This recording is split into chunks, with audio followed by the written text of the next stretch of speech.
उत्तर प्रदेश सरकार में स्वतंत्र प्रभार मंत्री धर्मवीर प्रजापति नागरिक सुरक्षा व होमगार्ड आज गाजियाबाद पहुंचे।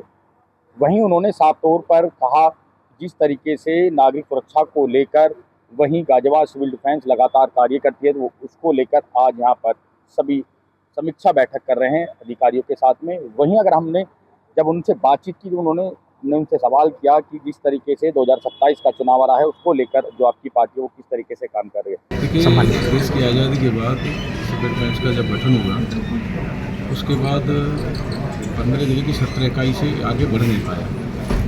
माननीय मुख्यमंत्री के नेतृत्व में मैं हृदय से साधुवाद करता हूँ सिविल डिफेंस परिवार की ओर से माननीय मुख्यमंत्री जी का। उन्होंने संपूर्ण उत्तर प्रदेश में इसका गठन किया। हमारा सिविल डिफेंस का स्वयं वार्डन स्वयं सेवक है और कहीं भी प्राकृतिक आपदा हो, चाहे सामाजिक तरह के कोई धार्मिक मेले हों या और भी कोई सामाजिक कार्यक्रम हो, वह स्वयं अपना पेट्रोल डीजल खर्च करके बेशकीमती समय, आज के समय में किसी के पास समय नहीं है, लेकिन फिर भी हमारे सिविल डिफेंस का वार्डन हमारा स्वयं सेवक अपना बेशकीमती समय लेकर के वहाँ जाकर के सेवा का काम करता है। तो हम लोगों का दायित्व बनता है। मैंने जैसे ही इस विभाग का दायित्व संभाला, जहाँ जहाँ हमारे सिविल डिफेंस पहले थे गठित थे, वहाँ जाकर के उनके साथ संवाद करना, उनकी बातचीत करना और उनका जो अच्छा काम करते हैं उनका प्रशस्ति पत्र देकर उनको सम्मानित करना, हौसला बढ़ाना, उनके साथ बातचीत करने से होता है कि अनुभव सामने आते हैं निकल करके और हमें क्या करना होता है, क्या हम अच्छा कर सकते हैं, ये चीज़ें सब सामने आती हैं और ये सब होता है बातचीत के माध्यम से। तो यही कार्यक्रम है उन लोगों का उत्साहवर्धन करना। सर, सवाल एक ये भी है कि 2027 चुनाव का आगाज हो चुका है, मुख्यमंत्री जी खुद लगभग 25% जगहों पर खुद जा चुके हैं। क्या लगता है कि 2027 चुनाव को लेकर कौन सी विपक्ष पार्टी से मुकाबला रहेगा और एनडीए कितनी बढ़त बना के 2027 चुनाव जीतेगा? देखिए, सही बात यह है कि विपक्ष में और हमारे यहाँ इतना अंतर है, भारतीय जनता पार्टी का संगठन और सरकार है।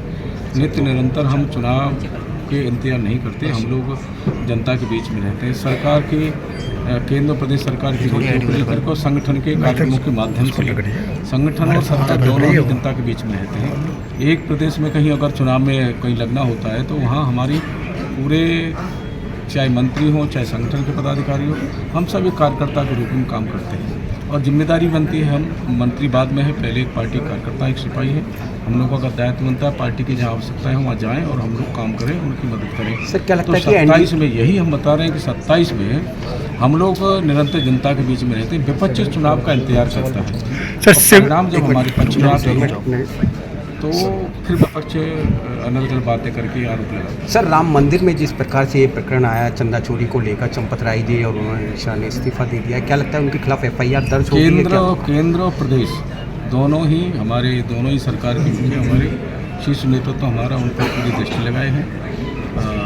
जो भी निर्णय लेंगे वो समाज हित में और सब हित में। 2027 चुनाव में जिस प्रकार से एनडीए ने पहले भी काम किया है, क्या लगता है कि जो साथ में गठन के लोग हैं, क्या सीटों के बंटवारे को लेकर कोई मतभेद?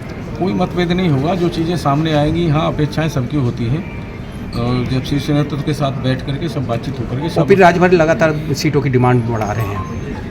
नहीं, ओपी राजभर के बयान भी कई बार आए हैं कि हमारा कोई मतभेद नहीं है और कोई मनभेद भी नहीं है, हम लोग मिलकर के चुनाव करें। सर, आपातकालीन स्थिति में सिविल डिफेंस सबसे पहले स्थिति आती है और आज आप इन लोगों से संवाद करने आए, तो मुख्यतः क्या आपकी रहेगी, संवाद किन परिस्थितियों में रहेगा? देखिए, निश्चित रूप से अब तक जिन लोगों ने हमारे यहाँ सिविल डिफेंस में सेवाएं दी हैं, तो हम लोगों का दायित्व बनता है उनके साथ संवाद करके उनके जो लोग अच्छा काम करते हैं उनको प्रशस्ति पत्र देकर के हौसला बढ़ाना, यही है और संवाद में चीज़ें निकल करके आती हैं। उनका साफ तौर पर यही कहना है कि जो हमारी पार्टी है वो लगातार जो चुनाव है वो चलते रहते हैं। हमारी पार्टी कभी भी चुनाव का इंतजार नहीं करती है, जो हमारी तैयारियां हैं वो लगातार हम करते रहते हैं।